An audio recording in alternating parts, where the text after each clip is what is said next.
Good evening, I'm Katerina Georgieva. Here's what's making news right now. Well, it's direct destinations to Halifax and Montreal, in addition to the previously announced Tucson. So yeah, we're very excited. Flair is a new partner for Windsor. There's a lot of private landholders that are looking at development, and one of the first things that they do is clear the trees off their lots. We know that sexual violence is very underreported. And so really we're wanting to reduce barriers to reporting. It's available 24/7, 365 days a year. Thanks for joining us. Ontario is expanding eligibility for fourth doses to everyone 60 and up. That's according to the Minister of Health. And it comes as hospitalizations have been rising, the mask mandate has been lifted, and it's been 4 weeks since we've heard from the Chief Medical Officer. And it has some asking what it'll take for the doctor to be back in. Lorinda Redekop has more. Okay, here we go. Today, the federal vaccine advisory body recommended a second booster shot for everyone 80 and up. Shortly after that announcement, Ontario's health minister says this province will include a larger age group. Our medical advisors have recommended that in Ontario that we go to 60 to provide an added level of protection to the residents of Ontario. She says details will come tomorrow. It's unclear whether the chief medical officer will be involved in the update. This is my last scheduled weekly COVID-19 update, and I want to thank Ontarians. His last regular briefing was 4 weeks ago. The health ministry has not made him available for any interviews since. That was Dr. Moore's choice. If he feels that the situation changes and he wants to come back and do more frequent interviews and meetings, then he's certainly free to do so. COVID hospitalizations are up close to 40% in the past week. Today at almost 1,100, the highest point in a month and a half. Today the province reported 6 more deaths linked to the virus. I think it's concerning to many that we haven't seen Dr. Moore for quite some time, and people want to hear from him. As we head into a 6th wave, we need leadership here in Ontario. It's not over. We're in a 6th wave. It's actually maybe more infectious than the last wave. The top doctor in Quebec is continuing regular briefings, today extending that province's mask mandate. It had been set to end April 15th, now continuing until at least the end of the month. The force of this wave, it's spreading very rapidly. It has shown us that it's able to move the number of cases very high. Ontario's health minister says health advisors here, including Dr. Moore, have not indicated that going back to a mask mandate is needed. That's the type of advice that opposition parties would like to hear directly from the Chief Medical Officer. Lorinda Redekop, CBC News, Toronto. And COVID-19 has claimed 2 more lives in our region this week. Today, the Windsor-Essex Health Unit reported that a man in his 70s living in long-term care has died because of the virus. And yesterday, a woman in her 90s, also a long-term care home resident, also died. Now, the number of lives lost in our region because of the virus, that now stands at 595. And with respect to hospitalizations, there are currently 46 people in hospital locally. 3 of them are in intensive care. Some ultra-cheap flights will soon be taking off out of Windsor's airport. Today, Flair Airlines has announced new flight options to Halifax and Montreal, with fares so low they'll rival train travel. Jacob Barker has more. All right. 2 new flights at rock-bottom prices, Montreal and Halifax. The price tag, $29 to Montreal and $49 to Halifax. We do see tremendous opportunity. Windsor is a large city. It also has a very large catchment area where it pulls from Detroit. Detroit is a pretty high fare airport as it is. These direct flights go twice a week. They are being announced along with a recently publicized Flair flight to Tucson, Arizona. A bonanza for the airport, which at times during the pandemic was shut down and stripped of the ability to receive international flights. I'm looking forward to the future. Obviously, the last 2 years have been difficult, but this is a great day, and it's a great day for Windsor, and it's a couple additional destinations that people can fly to, affordably and easily. And with prices like those, you can bet passengers are intrigued as well. Yeah, I think people maybe want to get out more nowadays, and $29 to Montreal sounds pretty good, just for a weekend getaway. He's the only one with the income right now, so to know that we could still travel, even though we have not that much money, is kind of nice. Well, this super cheap deal is only the base fare, and that means you're only allowed to bring one small personal item aboard the flight with you, up to 7 kilos. Booking on the website, it instantly tells you have to pay more for even a carry-on piece of luggage, and of course, the return fare will cost you a bit more. Well, I think we're familiar with low-cost airlines, with the Spirits of the world in the U.S. and what you're giving up. Al Valenti, a local travel agent, is excited about the new flight options, but he doesn't expect the rock-bottom prices to stick around long. I think it's a tease right now, and once it'll be a supply and demand thing. Once the demand's there, the price will go up. So I'm sure it's an introductory offer. But having said that, it's still great news that you've got nonstops going from Windsor anywhere. Just this week, CBC News covered a Manitoba family stuck for days in Ottawa after Flair canceled their flight home. The airline did provide food and accommodations for them while it tried to find a solution. But even with the low fares, Valenti says Flair will have to prove themselves reliable. I'm sure everyone at their company plans to offer the services that they're going to offer in a responsible manner. It remains to be seen how good they really are. The first of the flights are due to take off at the beginning of July. Jacob Barker, CBC News, Windsor. St. Clair College has just launched an online reporting platform for survivors of sexual violence. It's being done with a group called REASE, Respect, Educate, Empower Survivors. And it's available 24/7 and allows for anonymous reporting of incidents, though it doesn't always lead to a full report. You know, when someone experiences harm, that choice has been taken. And so part of the platform is about giving agency back and letting, you know, every person that comes to it might use it differently. Someone might just use it as a journal space. Another one might record the incident and just do an anonymous report, or, you know, at a future time, decide to connect to my campus for supports and resources, or do an RPI entry. So it's really intended to meet the survivor, the person who's experienced harm, where they're at, and provide them what they might need. In addition to being able to report an experience, the website also offers resources about where to get help and information about things like forensic exams, as well as details around possible next steps. All of the reports are encrypted to keep everything private. Lobson says they've heard from survivors who have said without this platform, they never would have come forward. The program has also been available at the University of Windsor since last year. Lobson adds sexual misconduct is a widespread issue on campuses across the country, and she's pleased some institutions are stepping up to address the issue. There is a lot of institutional kind of betrayal and issues around institutional trust. And so the benefit of having a third-party reporting option kind of creates a barrier between the user and the institution, so that you know, in terms of transparency and accountability, there's now data that's available that's being shared, and so we think that that's really important as well. The use of the platform for accountability of institutions, and their willingness to be transparent, and owning that this issue occurs on their campus. To access the portal, you can go to reesecommunity.com/campus. And for additional supports, you can also reach the Sexual Assault Crisis Center of Essex County at 519-253-9667. The crisis line is available 24/7.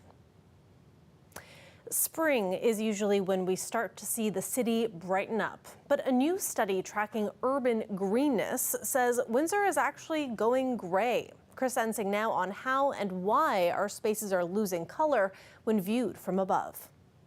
Windsor pops with color, cement walls acting as a canvas for artists all across the city.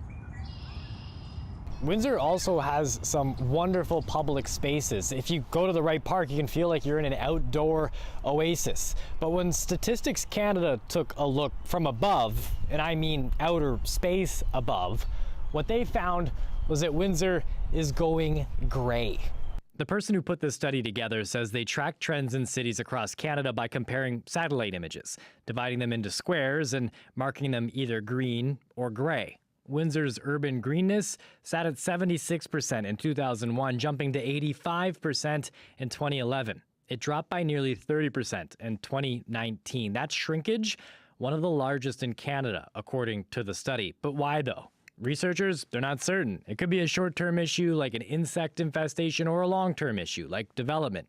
Windsor's experienced both, including the emerald ash borer that ate trees in the early 2000s. The city was never able to recover from that because it was thousands and thousands of trees, and the city just could not replace what was lost. And so that certainly should show up in the data. Researchers say that this tool doesn't identify a problem, but it shows you where to look, and it highlights something that we've known for a long time here in Essex County, and that's that we don't have good tree coverage. It's the lowest in Ontario. United Nations says 12% coverage is good, it's sustainable, and that would be double what we currently have here in Essex County. The Conservation Authority is trying to change that one tree at a time. They're hosting an event here at the end of the month. You can sign up online and help them plant a sapling, make this city go green again. Chris Ensing, CBC News, Windsor. Windsor police have arrested and charged a 28-year-old woman after a fatal hit and run last Friday. On the night of March 25th, a man on a bike was hit by a vehicle on Wyandotte Street West near Crawford Avenue. He died of his injuries the next day. The driver faces multiple charges, and they include impaired operation causing death and leaving the scene of an accident causing death.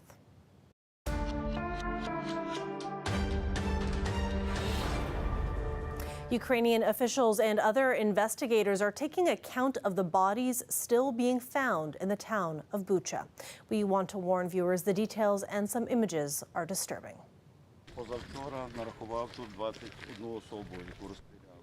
Most of the victims appear to have been shot at close range. Some had their hands bound, and a few bodies were found burned or mutilated. Many residents there had survived the month-long Russian occupation by hiding in their homes. Ukrainian officials warned that the discovery of civilian massacres in Bucha is not an isolated case. They expect to find similar horrors once they recapture more towns north of Kiev. Meanwhile, NATO is warning that Russia is regrouping its forces to deploy them to eastern and southern parts of Ukraine.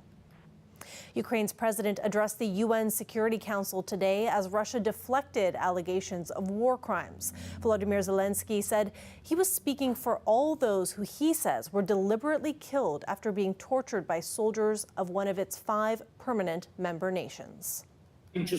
They are deliberately creating conditions in the temporarily occupied territories so that as many civilians as possible are killed there.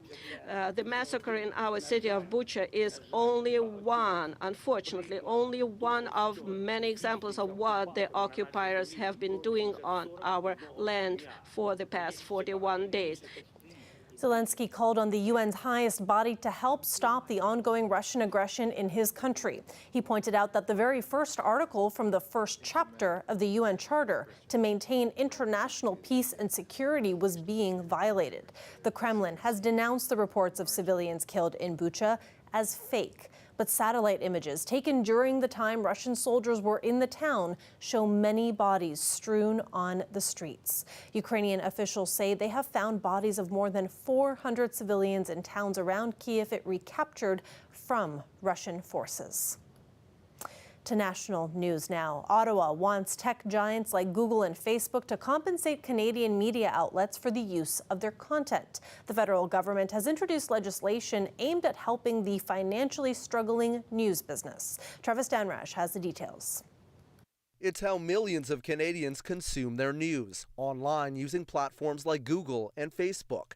Now the government wants big tech to cough up cash and compensate media outlets for using their content. The news sector in Canada is in crisis. New legislation introduced today would set up a system that sees digital platforms negotiate deals with news outlets. If an agreement can't be reached, it would then go to mediation and arbitration. They continue to profit from the sharing and distribution of Canadian news content without really having to pay for it. So with this bill, we're seeking to address this market imbalance.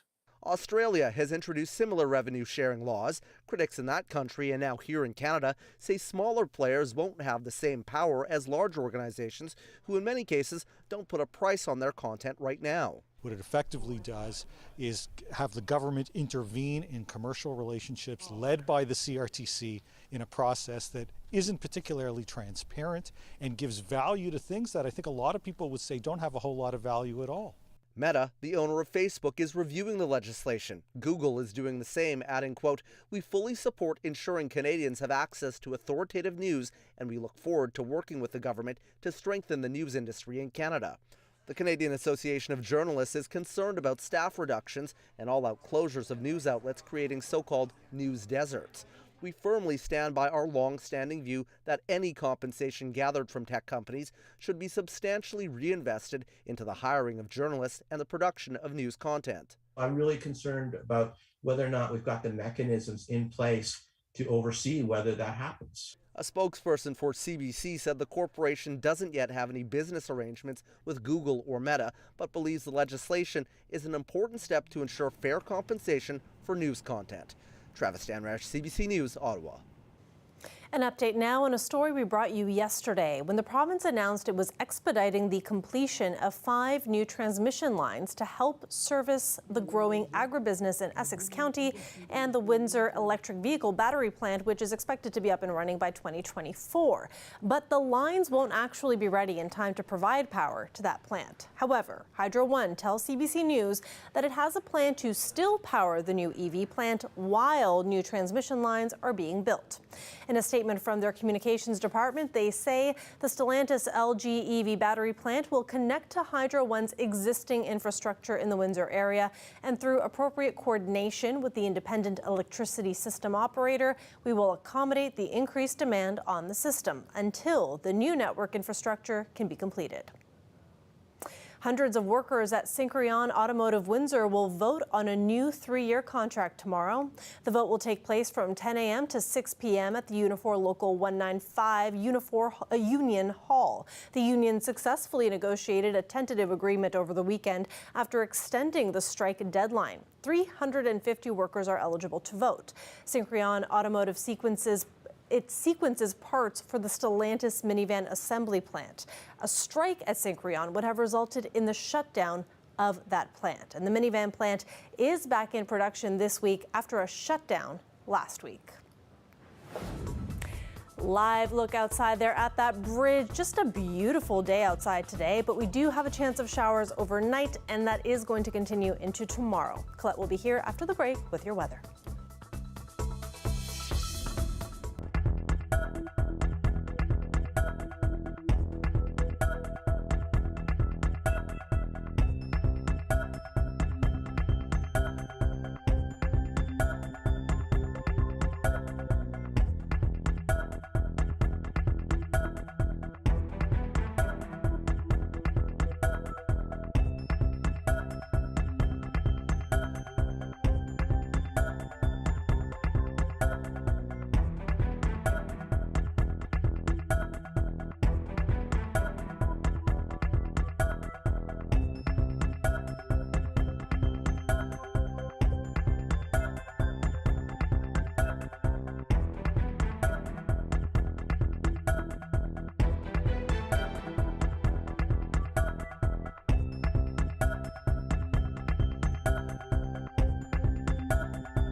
Colette Kennedy is here now for a look at our weather forecast. Colette, we were really lucky today. Beautiful, gorgeous day, but looks like we gotta kind of be ready for a bit of rain.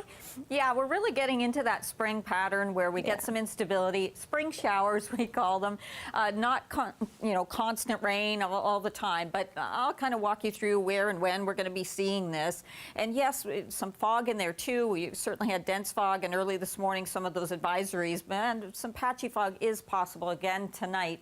Normal high though, look at this, 11 and a low 1, and today's high 11 and to almost, right? We were at freezing this morning, but just about bang on, which almost never happens. Still holding on to some double digits. We do have that kind of easterly flow, so you are seeing where there's an influence of the lake, the temperature a little bit cooler. High pressure though is what's in place, and this is why for now we have these quiet and dry conditions. But as we broaden our perspective and look what's happening and what's to come weather-wise, an area of low pressure to the south of us, also back to the west. We're going to kind of see this energy come together, and then we'll start to focus more on that area of low pressure. And as that moves in, yes, overnight tonight, there is the chance of an odd little sprinkle, but let me stop it here. You see how light in nature that is? That's 2 a.m., 6 a.m., same thing, a little sprinkle early in the day. What we'll really notice is the cloud cover coming in, and then the more significant rainfall is likely to come in the afternoon and into the evening, okay? So we will be seeing some periods of rain pushing through and then clearing out. Behind that, though, some instability, so then again, we'll get into a few little light showers a little bit into the afternoon on Thursday. Rainfall amounts, this is what we're looking at in kind of not quite 10 millimeters, but in general, I'm thinking 10 to about 15 millimeters as that rolls through later in the day tomorrow. Overnight tonight, there you go, that chance for fog once again, a spotty shower not out of the question. Generally looking at some mild temperatures, and speaking of mild, you know, the sun isn't setting. Okay, we're not going to have it tomorrow afternoon, but like you still have a nice evening today that you can enjoy because it's not setting now until just after 8 o'clock. Tomorrow it'll be a different story though because it's going to be a little bit wet and overcast around that time. But look at those temperatures that we'll be seeing in the mid-teens. So then, that kind of main wave moves on through. Then it's the instability behind us where we still have that chance of some afternoon showers on Thursday. So likely dry the first part of the day. And keep in mind tomorrow, although cloudy, the first part of the day also dry. And then Friday, yeah, a chance for a spring shower. Saturday as well. But other than that little cool down, pretty nice temperatures we're seeing too, Katerina. And I love that you pointed out the sunset time, because that's one of my favorite things about this time of year, that you can actually enjoy it after work. Yeah, when it pops after 8 o'clock, I'm like, woohoo! Exactly. There you go. Thanks so much, Colette. You're welcome. When we come back, we're going to take a look at an inclusive housing project that could be the first of its kind in the country. Stay with us.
Welcome back. Lots of people move to be closer to their jobs, and a young BC woman is no different. But where she's living now is a development that may be the first of its kind in Canada.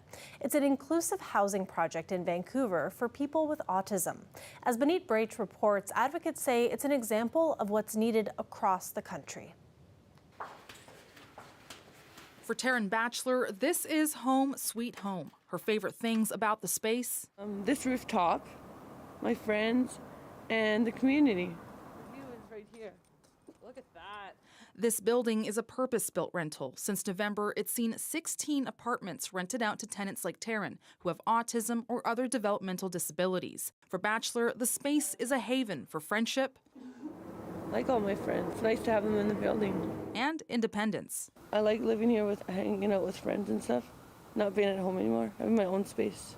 Tenants in the program receive subsidies to help with housing costs, and those who need additional support have a roommate or caregiver living with them.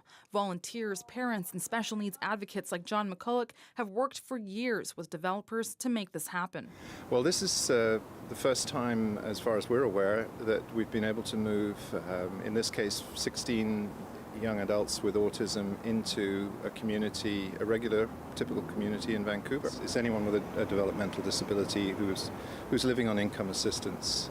That's the community that we're trying to work with. For him, the hope is to foster more affordable and inclusive housing projects like this. And there's an almost infinite requirement for this. We have a long wait list of people who would like to do this sort of, to move into this kind of building. The housing is a comfort for tenants like Taryn, but also for parents. I could cry when I hear, she's doing this, she's going there. I'm like, oh, hold it, wait, you don't know how to do that. Oh, I've got friends, they'll help me. It's just, it makes me want to cry because we're so fortunate. We've been concerned for a long time that when myself and Bernie are gone, what's going to happen with Taryn? We have an answer to that solution. There's an answer to that now, and it's here. And here, the day can mean cozying up on the couch, steaming up some tea to catch up with friends, or simply soaking up the sunshine on the patio. A new beginning for a forever home. Benit Brach, CBC News, Vancouver. What a wonderful project. That is it for CBC Windsor News. For news anytime, go to our website at cbc.ca/Windsor. And we're on social media as well. You can find us on Facebook, Instagram, and Twitter. Thanks so much for watching, and have a great night.